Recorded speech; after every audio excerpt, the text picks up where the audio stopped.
Sharks fans! My name is Jacob Boyd, and I'll be presenting to you today the San Jose Sharks versus the Los Angeles Kings preseason game number 6 review of last night's game.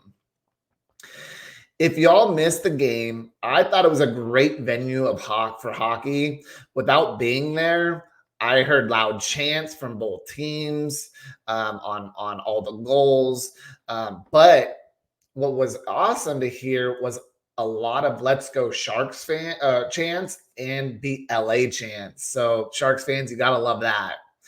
If I had to bet, I would say it was like 65-35 Sharks fans over Kings fans. Throughout the game, the fans were loud and chants erupted. So that was very nice to see. And I could very well see the Utah market being a favorite to land a franchise in years to come. Some big news coming from the Sharks today was getting into the game was that Oscar Lindblom, Jacob Peterson, and Ryan Carpenter were placed on waivers. In my opinion, I don't see Lindblom getting picked up by another NHL team because he is a 1-year, $2.5 million remaining on his contract. So no NHL team will want that to add to their cap hit. So I don't see him being a player that will be picked up for that matter. Especially on a non-producing player whose only real asset is probably his penalty killing. So yeah, don't see it. He's also had a terrible season last year, and he didn't show well in camp, in both camp and preseason. So unfortunate for Oscar Lindblom.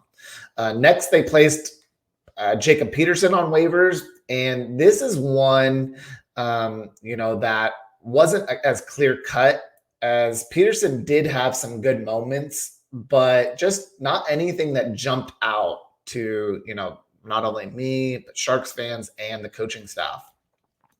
The one guy on this list that, may get picked up by another team, but I doubt it. Lastly, you had Ryan Carpenter, who had a decent camp as well, but just nothing to scream, I need this guy on my NHL club, unfortunately. He will be a mentor for, a lot of the younger Sharks who are on the Barracuda this season, and he may get call-ups throughout the season. We'll check on that as the year goes by. But he should clear waivers, so he should get sent to the AHL Barracuda. Next, you have no injuries to note from last night's game, which is great to see. But one great thing to mention is that Logan Couture got his first skate in today's morning skate. So Sharks fans, this is something that you guys, will want to note, and that is an awesome sight to see. Obviously, he's still day-to-day, but he is out on the ice, not practicing, just skating-wise. Also, I just want to note before getting into this matchup that if we see this style of play from the Sharks all season long, I believe, the Sharks will be better this season. And better than most people think. I know people will say this is just preseason, but man, that was as close to a regular season game as they come. And Sharks fans, you should be excited for what they did throughout the preseason, for that matter. So just another stepping stone to hopefully what Mike Grier and Coach Quinn are looking for. I thought Coach Quinn did a masterful job in, really developing these players and getting the most out of them. That was a really good game to see from a, playoff caliber team from last year. Anyways, you might call me crazy. So be it. I'm a Sharks fan, obviously, so I was excited to see what I saw last night. But Now let's get into the game from last night where the Sharks played the LA Kings in their final preseason game. For the Sharks, that is. I know that the Kings have one more preseason game. But yeah, let's get right into it. For line number 1, you had Zadina, Hurdle, and Hoffman. Line number 2, you had Eklund, Granlund, Cunnin. For line number 3, you had Barabanov, Bordeleau, and Duclair. You had line number 4 as Peterson, Sturm, and LeBanc. For the D pairings, you had Ferraro Burrows, Knyzhov, Benning, and Vlasic and Emberson, with the starting goalie as Blackwood, and he also did play the whole game. So those are your lines. But getting into more in depth about line number 1, you had Zadina, Hurdle, Hoffman again. But what I wanted to, recognize was, the Hoffman goal. And I'm going to play that for you here. So this is, Mike Hoffman passing it to Tomas Hurdle, who then gets the nice shot on goal with follow up by Mike Hoffman. Just a NHL caliber, shot, and he just deposited home top shelf, which is really nice to see. But as advertised, the got a goal from a Hurdle shot on net, and the rebound kicked out with the driving Hoffman, and with that shot was never going to be stopped by the Kings netminder. So awesome to get Hoffman on the board before the start of the regular season. But yeah, I wanted to go ahead and transition to the Zadina goal. I'm sorry, the Zadina. He worked hard and got a great shot on net, but just got a great save by Copley, who kept the puck out of the net. Actually, I'm sorry. This was Zadina's, where he worked hard to get it into the zone and got hit and created a penalty. But good for Zadina. So I also thought Zadina worked hard. Other than that shift, he had a couple good shots on goal. His speed and toughness that he presents, game in and game out, has been noticeable. And he's also he hasn't scored, but he's picked up a few assists in the preseason. So he has really worked hard, and I liked his game. So I think he does stay in line number 1 with Hurdle and Hoffman to start the season. Line number 2, you had Eklund, Granlund, and Cunnin. I felt that that was another good performance from William Eklund. He is working hard and got the assist from a nice little touch pass to Thomas Bordeleau, as you can see here. It was really a nice forecheck by Thomas Bordeleau, and he kind of stole the puck off the defender. Eklund was just there to tap it to Bordeleau for the goal. Next, you have Mikael Granlund, who also had an assist on the Barabanov tip, which is here that you'll see, from the high slot, which got deflected top shelf. And the goalie for the Kings had no shot on this one. A few bad plays by Granlund, though, on some transition ozone entries. And, the power play just didn't look as crisp on a few other ones that they had. So you would like to see that to be worked out, moving forward. And I know a lot of people are saying Couture will be there. I think that, Granlund, they were just testing it out to see what he can do. I think he goes to a bumper position, later on in the power play. But I thought, he looked fine. It was great to see him out there for his first game action, though. For his first preseason action. Lastly, on this line, you had Luke Cunnin, who had 3 grade A scoring chances set up by both Granlund and Eklund, but got stonewalled. Unfortunate to see that there. Let's go ahead and let's see here. You would like for him to score those, but I gotta give credit to the goalie on those. Overall, Cunnin was in the right spots to receive those passes, so I'm happy about his game. Next, you have line number 3. You had Barabanov, Bordelot, and Duclair. Another line that produced a goal. As you will see, Barabanov scoring here on the power play from the tip from Granlund on the high slot or the high point. Barabanov scored on the power play, like I mentioned earlier, but still looked good by controlling the puck in the offensive end. Bordelot scored. I believe there was some type of line change happening, and I think somehow was on the ice with Thomas Bordelot at the same time. Eklund was made a good forecheck as well, and he won the puck behind the net. And he just made a nice chip. This was a huge play because there was around 5 minutes left in the game, though, and the Sharks tied it up 3-3 on this play. So great job, Bordelot. He definitely solidified his spot on in the Sharks lineup with this great performance in preseason. Then you had Anthony Duclair. I thought he was just pretty quiet all night, but really came on strong in the third period where he was driving play. And if you watched him, really knows how to carry the puck into the zone and beat multiple stick checks.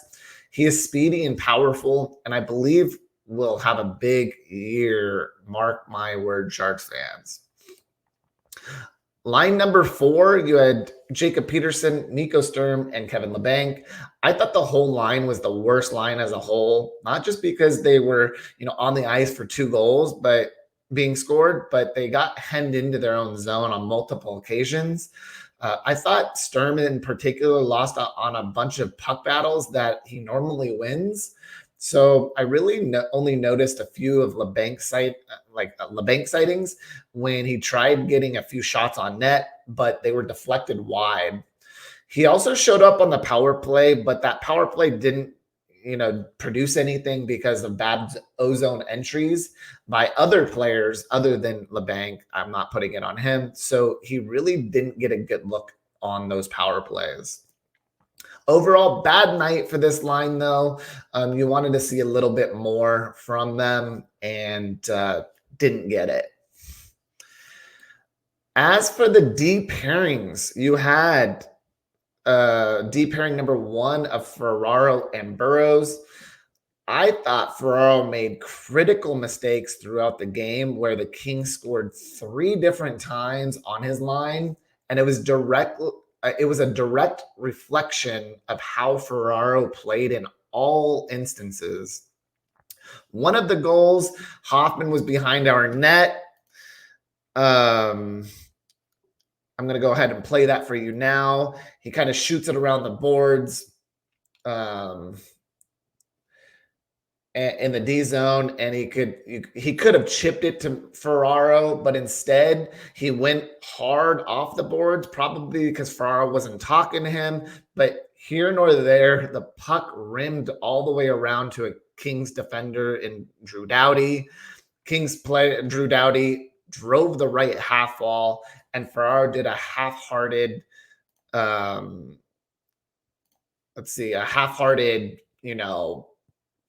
I would say.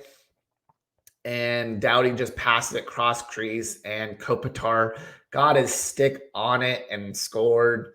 If you watch it back, Hoffman should have been on Doughty, and then stick checking Doughty, and then Ferraro should have covered the first Kings player at the net, which was Clinton Byfeld. And then Burrows then should have taken Anže Kopitar on the backside. But Burrows had to cover Byfeld in front of the net, which allowed Kopitar to be all by himself for an easy goal.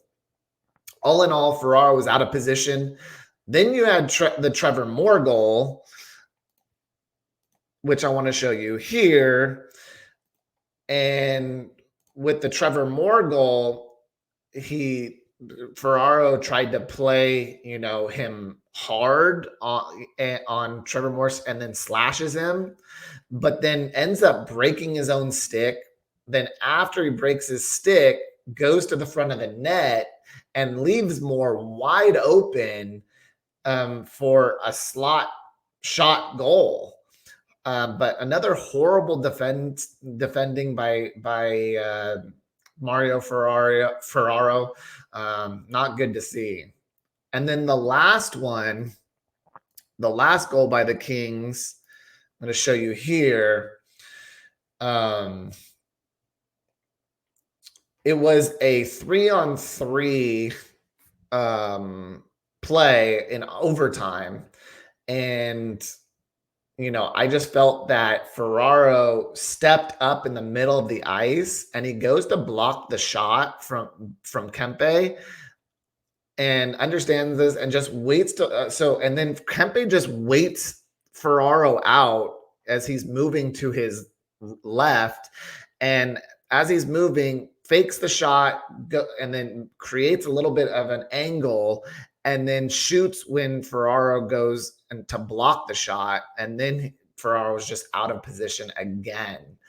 Unfortunate for Ferraro, all 3 goals were against him, and I just absolutely hated his play. And I hope that he can, get this under control, because he did not have a good preseason last game either. But enough about Ferraro. His D partner was Burrows, and I wanted to show you a nice clip on Burrows. So Burrows was fine. He had a great drive to the net on this play from a crazy nice sauce pass from Tomas Hertl to get a partial break. I guess it was a partial breakaway because he wasn't full, like he was fully on net, but there was a defender like kind of almost at his hip, stick checking him. But just a nice save by Copley, the Kings goalie, which was a big save to keep it 3-2 Kings at that point. Next, you had a D pairing of next you had the D pairing of Knyzhov and Benning. I thought they actually were the best pairing tonight. I thought Knyzhov was highly impressive. And I thought he was, one of the better D men all night. Going back to his defensive zone presence, he was making huge hits in the defensive zone and also knocking guys off the puck, especially in the second and third periods. I thought first period, all the Sharks were kind of lackadaisical, but definitely in the second and third period, he had some great plays, and his exits out of the zone were very, very good. And then also, I just thought Benning was all right. He didn't do anything impressive, but he also didn't do anything to hurt the Sharks tonight either. D pairing number 3 was Vlasic, and Emberson. I thought Vlasic's game gave net front presence too much to the Kings players tonight. I feel like he is just not physical enough in front of the net right now, because it's preseason, but I hope he can show a little more physicality and knock people out of the crease area during the regular season. I thought Emberson was playing another solid game, not as good as his first game with the Sharks, but didn't do anything to hurt the Sharks in any way for this game either. Lastly, I thought Blackwood played a decent game tonight. I thought he did look a bit shaky in some of those saves, but did get the job done in some tense situations. I thought the goal by Dubois was unstoppable. I thought the Kopitar one was a cross crease where he almost made the save, but would have been an incredible one. So I don't fault him there either. Also, the Moore goal was just poor defending and broken stick by Ferraro. The only goal that he should have stopped was the OT goal by Kempe, in my opinion, but all in all was a nice performance.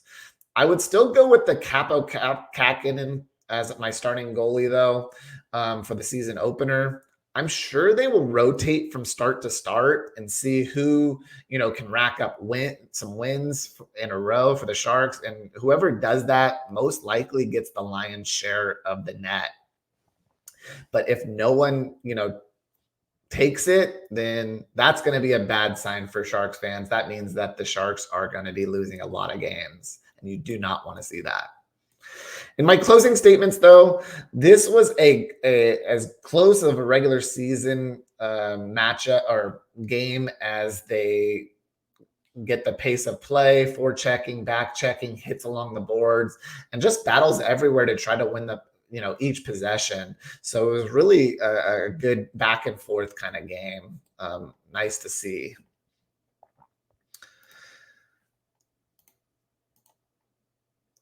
Here you're gonna see kind of like that rivalry is back kind of mentality where a couple Sharks, couple Kings are getting in a scrum, and you just kind of love to see it. Just means that it's going to be a great start to the regular season, and showing that the Sharks Kings are back.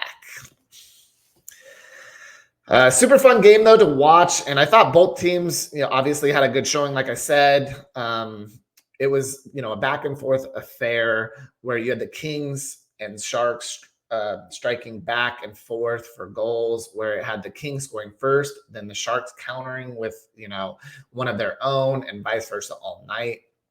The shots on goal were pretty even though. The game until about the third period changed. But if you looked right, the final shot count through regulation was around Kings 37 to the Sharks 28. Either way, I expected a way less competitive Sharks team than I seen, which was a pleasant surprise.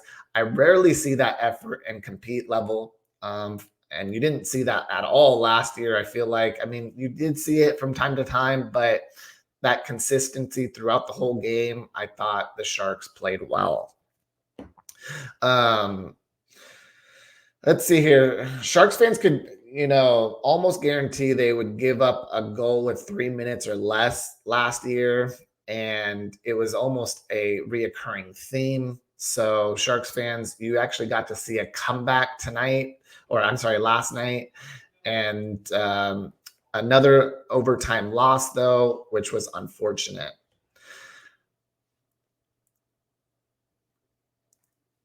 Well, I think that's going to do it for me, guys, for this episode of Sharks vs. Kings final preseason tilt. My name is Jacob Boyd, and I'm with Hello Sharks fans. If you like this content, please leave a like on this video. Then maybe check out some of my other work listed at the end of this video. We will catch you next time. Peace.